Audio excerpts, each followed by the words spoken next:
કોઈપણ વ્યક્તિની કુંડળીમાં ગ્રહોની જે સ્થિતિ હોય છે તેની અસર તેના જીવન ઉપર પણ જોવા મળે છે. જો કોઈ વ્યક્તિની કુંડળીમાં કોઈ ગ્રહ નબળો હોય તો તેનાથી સંબંધિત સમસ્યાઓનો તેને સામનો જીવનભર કરવો પડે છે. આ સમસ્યાઓ આર્થિક, માનસિક અને શારીરિક પણ હોઈ શકે છે. જો આપની કુંડળીમાં મંગળ ગ્રહ હોય ખરાબ તો કયા કરવા શાસ્ત્રીય ઉપાય જણાવશે શાસ્ત્રી પ્રફુલભાઈ પંડ્યા. તન્મે મનઃ શિવ સંકલ્પમસ્તુ. જય ભગવાન મિત્રો, હું છું પ્રફુલભાઈ પંડ્યા. ભક્તિ સંદેશ કાર્યક્રમની અંદર આપનું સ્વાગત છે. મિત્રો, આજે હું તમને જણાવીશ મંગળ ભગવાનનો શ્રેષ્ઠ ઉપાય, મંગળ ભગવાનનો સ્તોત્ર અને મંગળ દેવના 21 ચમત્કારી નામ તમને જણાવીશ અને એનાથી કેવા થાય છે લાભ, સંપૂર્ણ જાણકારી આજના કાર્યક્રમની અંદર હું તમને જણાવવાનો છું. મિત્રો, 9 ગ્રહોની અંદર મંગળ ભગવાનનું ત્રીજું સ્થાન છે. પહેલા સૂર્ય, ચંદ્ર, પછી આવે મંગળ.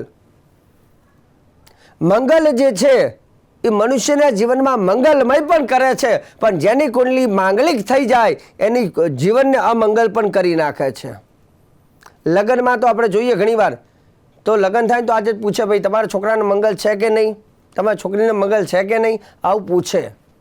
કેમ કે મંગળ ગ્રહ એ કોઈ સામાન્ય ગ્રહ નથી. એ ચાહે તો જીવન મંગલમય થાય અને જો એ વિપરીત પરિણામ આપે તો જીવનને ખરાબ પણ અમંગલ પણ કરે છે. બીજા નંબરની વસ્તુ, મંગળથી માણસના જીવનમાં સાહસ અને પરાક્રમ પ્રદાન કરે છે. ઘણા વ્યક્તિ એવા હોય કે જીવનની અંદર જ્યારે એને સમય મળ્યો હોય પણ સમય પ્રમાણે એ લોકો સાહસ નથી કરી શક્યા અને સમય વ્યતીત થઈ જાય છે અને પછી પસ્તાવો થાય કે યાર આ સમયમાં મેં આવું વ્યવસાય ચાલુ કરી દીધો તો સારું હોત, પણ એ સમય પૂરો થઈ જાય છે. એટલે સાહસ જ્યારે અમુક સમય એવું આવે ત્યારે સમયનો સદુપયોગ કરીને વ્યક્તિને સાહસ કરવું જોઈએ. પણ ઘણી વખત કુંડલીમાં ગ્રહ ખરાબ હોય તો વ્યક્તિ એ સાહસ પણ નથી કરી શકતો. ત્રીજા નંબરની વાત કે જેની કુંડલીની અંદર મંગળ કદાચ દૂષિત હોય, મંગળને શરીરની અંદર લોહી ગણવામાં આવે છે, તો લોહીની સમસ્યાઓ થતી હોય, જેમ કે સૂર્યને પ્રકાશ એટલે કે આંખ, ચંદ્ર એટલે મન, મંગળ એટલે લોહી, બુધ એટલે ચામડીના રોગ, ગુરુ એટલે જ્ઞાન. મતલબ દરેક ગ્રહો અલગ અલગ વસ્તુ, અલગ અલગ રોગ સાથે જોડાયેલા હોય છે. આપણા શરીરમાં પણ જે મૂલાધાર, સ્વાધિષ્ઠાન ચક્ર, જે નાભી ચક્ર, હૃદય ચક્ર, જે ચક્ર છે, તો દરેક ચક્ર ઉપર અલગ અલગ ગ્રહ અને અલગ અલગ મંગળનો પણ વાસ છે. મૂલાધારની અંદર મંગળ છે. આ તો આધ્યાત્મિક લેવલની વાત છે. પરંતુ એવું કહેવાય છે કે જે વ્યક્તિની કુંડલીમાં મંગળ ખરાબ હોય ને લોહીની સમસ્યા થાય, અને જે વ્યક્તિને રાહુ સાથે મંગળ પડ્યો હોય, તો કેમ કે રાહુ ગ્રહ એવો છે કે દરેક વસ્તુને બગાડે છે. સૂર્ય સાથે રાહુ પડ્યો હોય તો માણસને નેત્ર સંબંધિત એને તકલીફો આપે. ચંદ્ર સાથે રાહુ પડ્યો હોય તો માનસિક રોગના શિકાર કરાવે. તેમ લોહી સાથે એટલે કે મંગળ સાથે રાહુ પડ્યો હોય તો લોહીને બગાડવાનું કામ કરે રાહુ. અને લોહી બગડે એટલે આપણે જાણીએ છીએ કે બીમારીઓ કેવી, જેમ કે બ્લડ કેન્સરથી આવી બધી જે બીમારીઓ થાય છે એ જ્યોતિષના મત પ્રમાણે એવું કહેવાય છે મંગળ જેનો ખરાબ હોય અને રાહુ સાથે દૂષિત હોય એવા વ્યક્તિને આવી બીમારીઓ આવે છે. આવું એ જ્યોતિષમાં એનું પ્રમાણ આપેલું છે. રહી વસ્તુ મંગળ ગ્રહ, એને લોહીનો ગ્રહ પણ ગણવામાં આવે છે. મંગળ ગ્રહની આરાધના પૂજા કરવાથી લોહી પણ તમારું શુદ્ધ બને છે. એની સાથે સાથે વાત કરવામાં આવે છે મંગલો ભૂમિપુત્ર ચ ઋણ કરતા ધનપ્રદો. મંગળદેવનું સ્તોત્રમાં લખ્યું છે મંગલો ભૂમિપુત્ર ચ ઋણ હર્તા ધનપ્રદો સ્થિરાસનો મહાકાય સર્વ કાર્ય વરોધક. મંગળ ભગવાન જે પૃથ્વીનો ગ્રહ ગણવામાં આવે છે. મંગલો ભૂમિપુત્ર છે, પછી લખ્યું ઋણ હર્તા ધનપ્રદો. જે વ્યક્તિ મંગળદેવનું સ્તોત્ર અથવા એના નામ બોલે છે, ઋણ હર્તા, એના માથે દેવું હોય તો દેવામાંથી એને મુક્ત કરે છે. આવું સ્તોત્રમાં લખ્યું છે. અને લખ્યું ધનપ્રદ, ધન આપે છે. સ્થિરાસનો મહાકાય સર્વ કાર્ય વરોધક રોહિતો લોહિતાક્ષ સામગાનમ કૃપા કર ધરાત્મજો ભૂતો ભૂમિદો ભૂમિનંદન. એવું કહેવાય છે કે મંગળ ગ્રહની પૂજા કરવાથી અથવા નામ બોલવાથી જે લોકોને જમીનથી લઈને જમીનના વ્યવસાય હોય, જેને આપણે બ્રોકર કહેવામાં આવે છે, ખેડૂત કહેવામાં આવે છે, જે ખેતી કરે છે,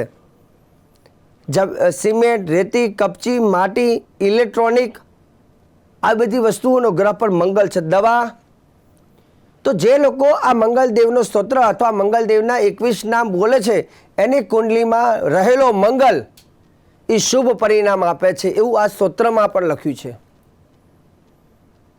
ઋણમ ન જાયતે તસ્યમ ધનમ શીઘ્રમ અવાપ્નુયાત, એવું આ સ્તોત્રમાં લખ્યું છે. તો આપણી કુંડલીમાં રહેલો મંગલ અશુભ હોય તો એને આ ઉપાય ખાલી 21 નામ મંગલદેવના રોજ બોલવાથી, કેમ કે ભગવાનનું કોઈ પણ વ્યક્તિ આપણને નડતો હોય પણ એને માફી માંગવાથી, એને પગે લાગવાથી એ માણસને ગમે, તેમ ભગવાનના પણ અમુક નામ ને અમુક ઉપાયો હોય છે. અહીં કંઈ કરવાનું કંઈ નથી, કે નથી કોઈ ધન ખર્ચવાનું, કે નથી કોઈને આપવાનું. અહીં તો ખાલી ઘરમાં બેસીને જો તમે 21 નામ ભગવાનના બોલો છો તો મંગલ ગ્રહ તમારો શુભ બને છે. જેમાં મંગળ સ્તોત્ર પણ આવે છે. જો તમે મંગળ સ્તોત્રના પાઠ પણ કરી શકો છો. અને જો તમને મંગલ ગ્રહના જો 21 નામ જોતા હોય તો હું અત્યારે હાલ બોલું છું, આ 21 નામને તમે લખી લેજો અને ભગવાનની સામે બોલવાથી મંગલ ગ્રહ તમારો શુભ બને છે. હવે 21 નામ કયા છે તે તમે જરાક લખી લેજો. પહેલો નામ છે, પહેલો મંત્ર, ઓમ મંગલાય નમઃ, ઓમ ભૂમિપુત્રાય નમઃ, ઓમ ઋણહર્ત્રે નમઃ, ઓમ ધનપ્રદાય નમઃ, ઓમ સ્થિરાસનાય નમઃ, ઓમ મહાકાયાય નમઃ. મંગલદેવનું 7મું નામ, ઓમ સર્વકાર્ય વિરોધકાય નમઃ, ઓમ લોહિતાક્ષાય નમઃ, ઓમ લોહિતાય નમઃ, ઓમ સામગાનમ કૃપાકરાય નમઃ, ઓમ ધરાત્મજાય નમઃ, ઓમ કુજાય નમઃ, ઓમ રક્તાય નમઃ, ઓમ ભૂતિદાય નમઃ, ઓમ ભૂમિનંદનાય નમઃ, ઓમ અંગારકાય નમઃ, ઓમ યમાય નમઃ, ઓમ સર્વરોગપહારકાય નમઃ, ઓમ વૃષ્ટિકર્ત્રે નમઃ, ઓમ પ્રહર્ત્રે નમઃ, ઓમ સર્વકામ ફલપ્રદાય નમઃ. મિત્રો 21 નામ બોલ્યો છું, તમારે કદાચ રહી જાય તો ફોન કરજો, ચોક્કસ તમને નામ મોકલાવીશું અને 21 નામ કરજો, જેથી મંગલદેવની તમારી ઉપર કૃપા વરસશે. મિત્રો સુંદર મજાની આજે જાણકારી ભક્તિ સંદેશ કાર્યક્રમમાં આપી છે અને અવારનવાર આવી જાણકારી, ઘરેલું ઉપાય, શાસ્ત્રના મત પ્રમાણે રોજે રોજ હું પ્રફુલ્લ પંડ્યા તમને કહેતો રહીશ. પરંતુ કાર્યક્રમ જોવાનું તમે ચૂકતા નહીં. મને આપો રજા. જય ભગવાન.